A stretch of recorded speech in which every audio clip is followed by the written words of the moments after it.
In Butte County, where the Thompson Fire is burning near Oroville.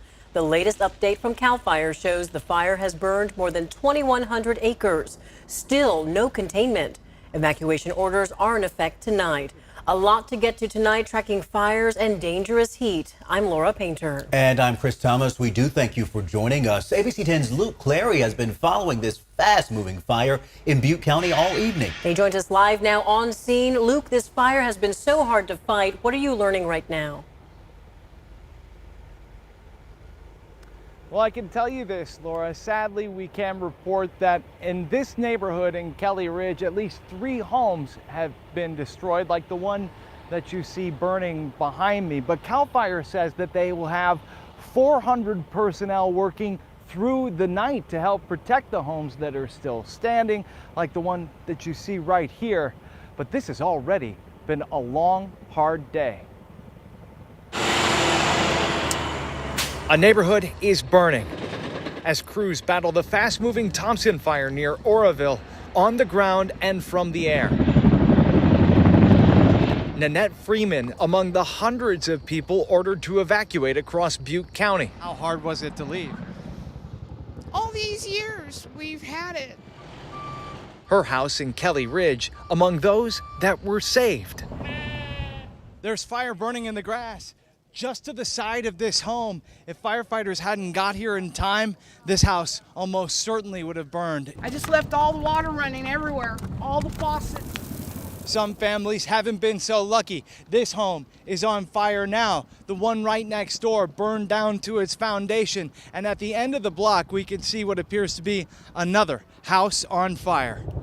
The smoke visible for miles. Neighbors could only watch and wait. Looks like a lot of people's houses are in trouble. You see these plumes of black smoke are probably asphalt shingles going up someone's roof, So, yeah, it's a devastating feeling. A devastating feeling hitting close to home.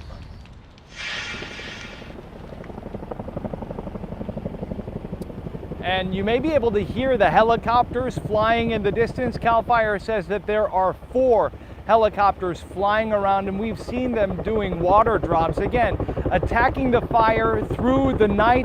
CAL FIRE says that it's important that everybody obeys the evacuation orders so people can get out of harm's way while crews continue to fight the fire. Live in Butte County, Luke Clary, ABC 10.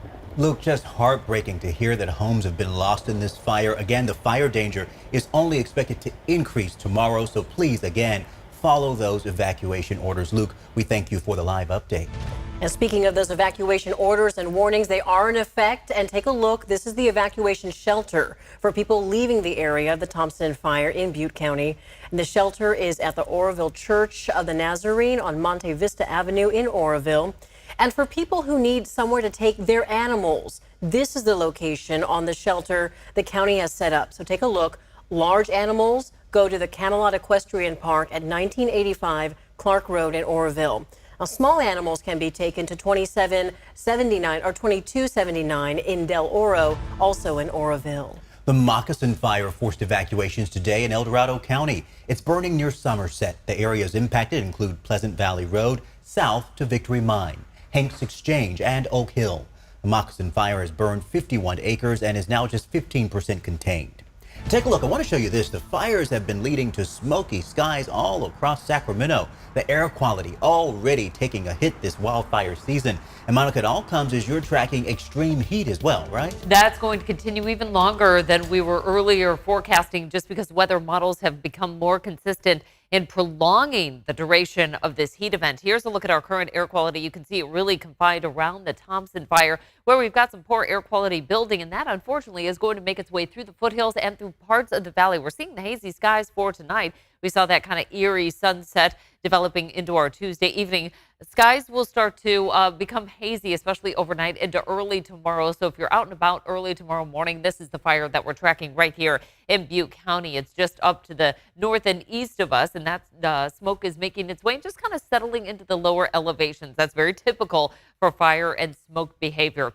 Red flag warning in effect through tomorrow afternoon for the valley, but it extends in through Friday morning throughout the Coastal Valley region. Excessive heat warning will be in play now through next Tuesday. Heat advisory now in place as well throughout the foothills and Mother Lode with very warm overnight lows. Highs for today near 100 in the foothills. We were in the 100s in the valley. Stockton, Fairfield at 107 degrees with our current temperatures cooling into the 70s and 80s. A little bit cooler right now for Sacramento than we were last night at this time, but you can see weather impact alert going into effect starting at noon, already at 100, warming to highs right around 111 to 112. We'll be tracking some of the weather impact alerts coming up. Sounds good, Monica. Thank you. Thousands of PG&E customers are in the dark tonight because of that fire danger. The company has turned off power in several counties. Many of the shutoffs are in Shasta and Tehama County, but 8 other counties could be impacted, including parts of Yolo, Solano, and Colusa County. The hot, dry, and windy conditions could bring down power lines and spark a fire. Keep in mind the company is to blame for igniting several deadly fires in the past because of aging equipment. They say the power shutoffs will help prevent the risk of fire. PG&E is calling this week an unusual and severe heat event. Since for the past 50 years that we've been tracking weather data closely, we've only seen about 18 events approaching this magnitude. Now, as conditions improve, they plan to do inspections before turning the power back on. They estimate the power could be restored by tomorrow at 10 p.m. for all counties.